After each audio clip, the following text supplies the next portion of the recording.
Bab 76. Apartemen nomor ke-19. Halo, ini siapa ya? Balas gue. Tapi tiba-tiba aja. Tat, tat, tat. Panggilannya diputus sepihak sama si penelepon. Aneh. Gumam gue sambil masih melihat ke layar handphone gue. Mas Atta? Si cantik memanggil gue di kejauhan dengan suara lantang. Ya, Tik. Balas gue juga dengan suara lantang. Kesini. Aku lihatin ada sepatu yang bagus banget. Ucapnya. Oke. Gue segera memasukkan kembali handphone ke dalam kantong celana. Gue segera berjalan menghampiri si cantik. Sambil gue yang masih kepikiran tentang si penelepon yang baru aja. Seseorang dengan suara yang mirip banget sama si cantik. Nih, Mas. Lihat. Sepatunya bagus banget, kan? Ucap si cantik setelah gue sampai di hadapannya dia. Dia memperlihatkan sepatu dengan motif kremi. Ya, bagus. Gue asal ngiyain. Karena asli, gue lagi nggak konsen banget. Gue masih kepikiran tentang yang baru aja. Kita beli ini ya, Mas. Oke. Beli aja. Kalau perlu sama setokonya juga nggak apa-apa. Atau sekalian sama mbak-mbaknya pelayan di sini, juga malah lebih bagus lagi. Hehehe. Gue modus. Gue dan si cantik pun segera membawa barang-barang yang udah kita pilih ke tempat kasir. Gue bermaksud membayarnya. Berapa mbak? Semuanya. Tanya gue ke mbaknya kasir. 10 juta, Mas. Ini. Gue nyerahin kartu kredit gue ke mbaknya kasir. Mbaknya tarik 10.500.000 juga nggak apa-apa. Ucap gue. Kok 10.500.000, Mas? Kan, habisnya cuma 10 juta. Terus 500-nya buat apa? Tanya si mbaknya kasir. Buat mbaknya. Buat saya? Masnya serius?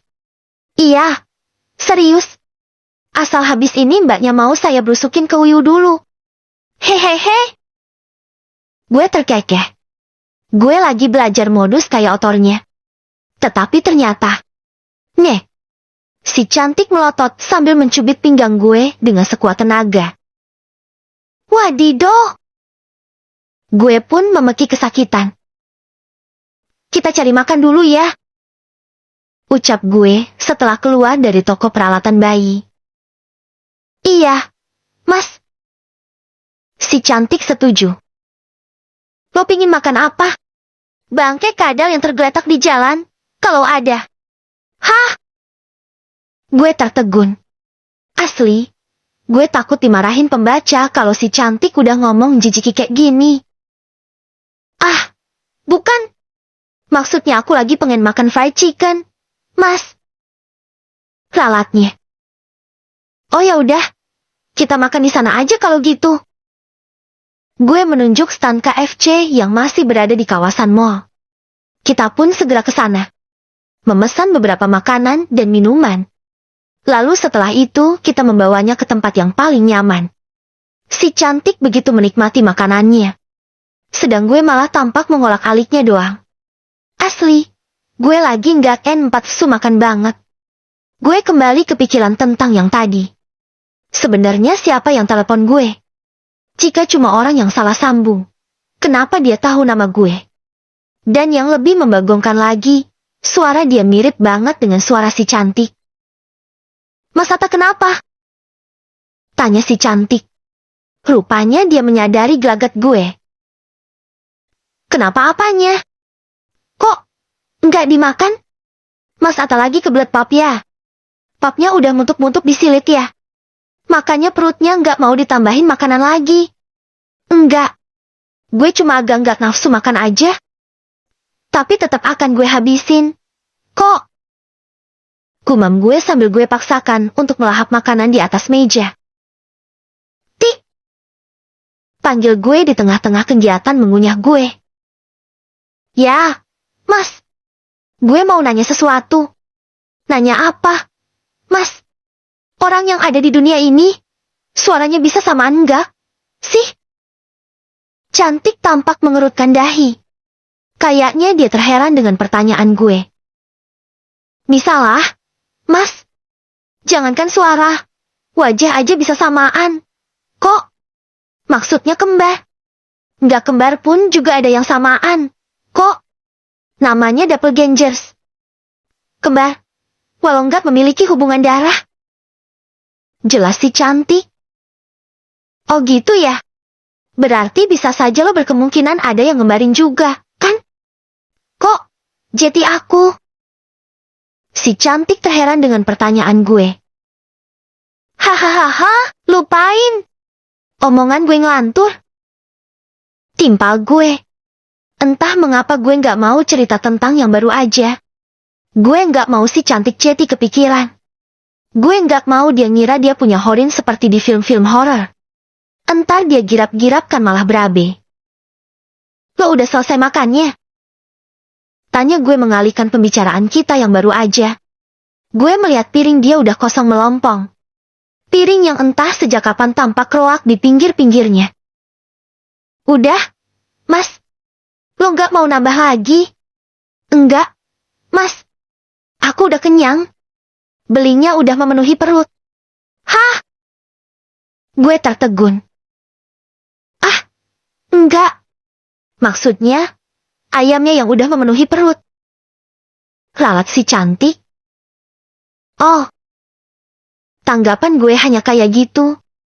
Soalnya gue sedikit curiga sama dia. Dia kayaknya menghabis nelen beling.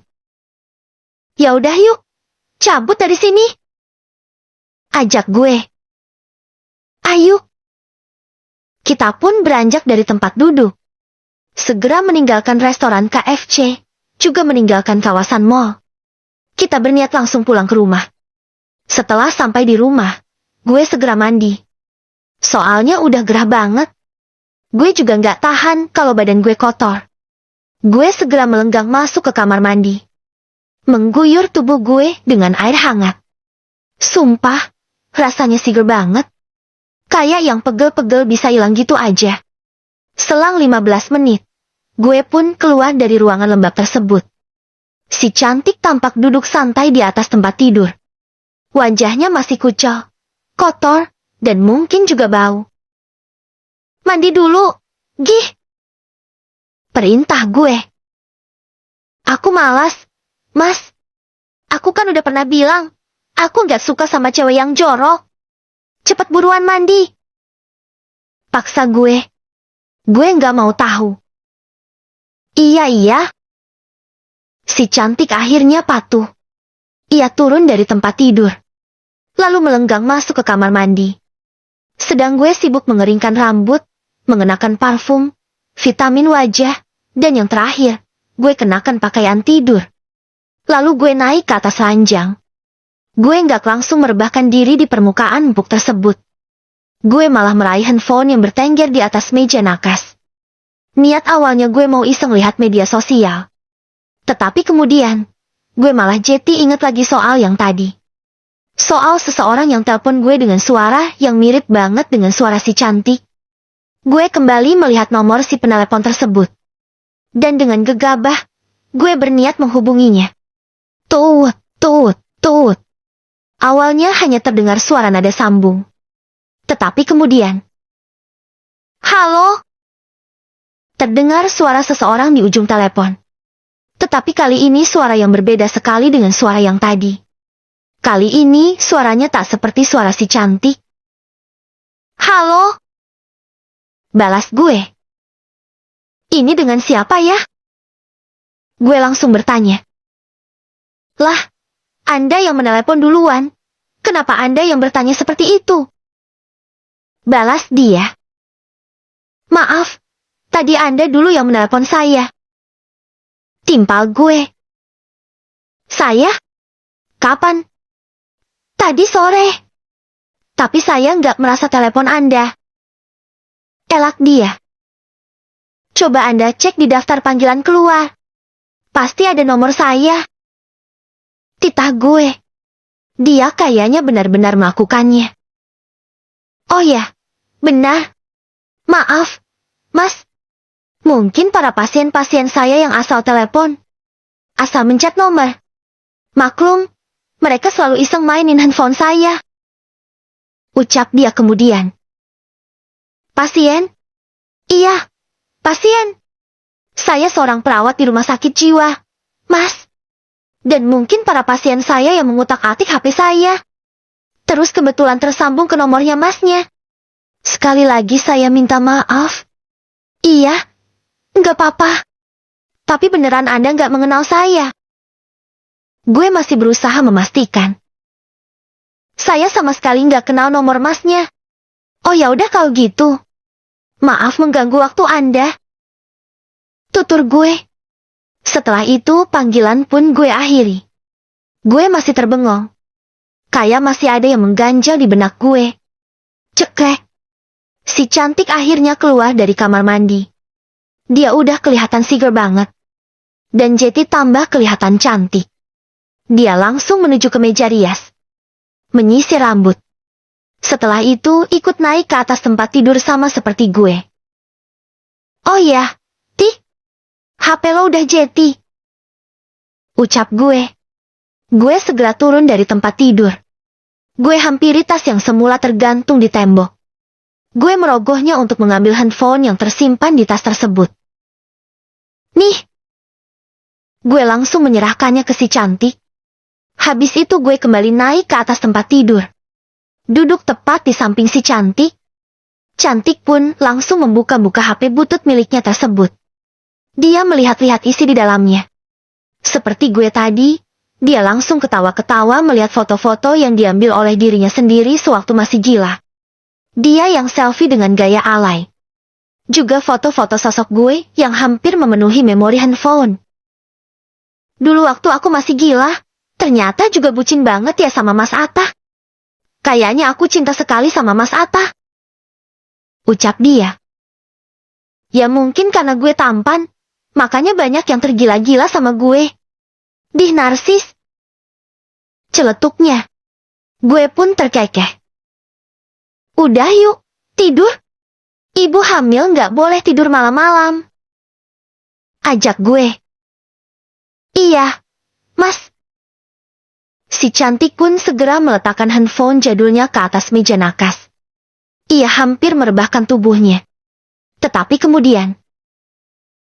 Tunggu dulu, Cegah gue. Kenapa, Mas? Sebelum tidur, gue mau cium dulu si D3 dek bayinya. Si cantik langsung mengulum senyum mendengar ucapan gue. Gue segera merunduk. Gue hampiri perutnya si cantik. Setelah itu, cuk. Gue mengecupnya dengan gerakan lembut. Tetapi tiba-tiba aja. Oh, si cantik mendas 4H. Lo kenapa? Gue terheran. Kecupannya Mas Atta enak banget. Apalagi kalau kecupannya semakin ke bawah. Hehehe. Dia terkekeh sambil berwajah M3 sum. Anjir! M3 suman lo? Umpat gue tapi sambil melakukan apa yang diinginkan dia. Gue langsung menyerbu ke area anuannya dia. Kita nggak Jetty tidur, malah tuklik-tuklikan sampai pagi. Keesokan harinya. Makasih ya, Mas. Udah nganterin aku sampai kantor. Sebetulnya aku bisa berangkat sendiri. Kok? Ucapnya setelah mobil gue sampai di depan lobi perusahaan Gondal-Gandul Group. Lo kan lagi hamil. Lo nggak boleh nyetir sendiri. Kemana-mana harus gue anterin. Si cantik tampak mengulum senyum mendengar ucapan gue. Ya deh, Mas. Timpanya. Ya udah, buruan turun. Gih. Kamu met kerja ya? Iya, Mas. Si cantik segera keluar dari mobil gue. Setelah itu, gue pun langsung melaju pergi. Melewati jalanan untuk menuju ke kantor. Ke arah PT UHA Group, milik kakek gue. Tapi di tengah-tengah perjalanan, tiba-tiba gue ingat kembali soal yang semalam. Dan nggak tahu kenapa gue jadi kepikiran. Entah kebetulan atau enggak. Kok menurut gue suara yang kemarin telepon gue, dengan video di handphone yang memperlihatkan wajah yang mirip dengan si cantik, kayak ada hubungannya gitu. Ya mungkin itu cuma perasaan gue doang. Tetapi terasa ngeganjel aja. Gue jadi penasaran banget. Maka akhirnya, set it. Mobil gue blokin ke arah lain. Bukan lagi ke arah kantor, tetapi ke arah alamat rumah gue yang dulu. Gue lagi ngerencanain sesuatu, biar bisa mengobati rasa penasaran gue. Selang beberapa menit, gue akhirnya sampai. Mobil terparkir di depan rumah gue dulu. Rumah yang kayaknya belum ditempati lagi oleh orang lain. Gue masuk ke halaman rumah. Gue berjalan ke arah jendela kamar yang dulu adalah kamar gue. Pandangan gue malah tertuju ke tempat lain. Menelusur ke arah apartemen yang menjulang tinggi. Apartemen yang memang berdekatan dengan kompleks perumahan ini. Gue mengingat-ingat video yang kemarin. Video yang memperlihatkan seorang gadis yang mirip banget dengan si cantik. Gadis yang sedang berdiri di balik jendela apartemen. Dan kayaknya menurut arah yang gue kira-kira, unit apartemen tersebut terletak di lantai 3. Di jendela yang saat ini tampak tertutup rapat. Gue menghitung di urutan keberapa letak jendela tersebut. Maka gue pun jadi tahu bahwa unit apartemen yang ada jendela itu adalah unit apartemen nomor ke-19. Gue segera meninggalkan halaman rumah lama gue. Gue kembali masuk ke dalam mobil. Gue melajukannya menuju ke gedung apartemen yang sedari tadi gue perhatikan. Setelah sampai, gue segera memarkirkan mobil di basemen. Gue turun, dan gue segera masuk ke dalam lift untuk menuju ke lantai 3. Ting! Hanya beberapa detik, pintu lift terbuka. Gue keluar dan berjalan sambil mencari letak di mana unit apartemen nomor 19 berada. Gue pun langsung menemukannya. Gue segera memencet bel yang tersedia di pintu apartemen tersebut. Tak butuh waktu lama, pintu pun akhirnya terbuka. Kini di hadapan gue tampak sosok laki-laki muda berkacamata. Ekspresi wajahnya tampak kebingungan melihat kedatangan gue. Pagi, maaf mengganggu. Sapa gue ke dia. Ada apa? Tanya dia. Suaranya terdengar dingin. Apa di sini ada seorang gadis yang tinggal dengan Anda? Tanya gue. Maksudnya? Dia mengerutkan kening. Gue cepat-cepat merogoh handphone dari kantong celana. Gue buka di bagian galeri. Gue bermaksud memperlihatkan foto si cantik. Apa di sini Anda tinggal dengan gadis yang mirip dengan dia? Gue mengarahkan layar handphone ke hadapannya dia. Enggak. Saya tinggal sendirian di sini. Jawab dia. Oh, gitu ya. Ah, mungkin saya yang salah. Mungkin unit apartemennya bukan yang ini. Tutur gue. Kalau begitu saya permisi. Maaf, sudah mengganggu waktu Anda. Pamit gue. Brak. Dia langsung menutup pintu dengan kasar. Anjir! Gak sopan banget tuh orang. Kutuk gue sambil melangkah pergi. Tetapi kemudian, set it. Langkah gue tiba-tiba terhenti. Gue sedang menyadari sesuatu hal.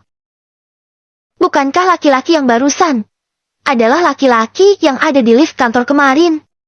Yang nubruk gue, yang malah nyelonong gitu aja, tanpa meminta maaf. Gumam gue sambil kembali mengingat sosok laki-laki yang kemarin.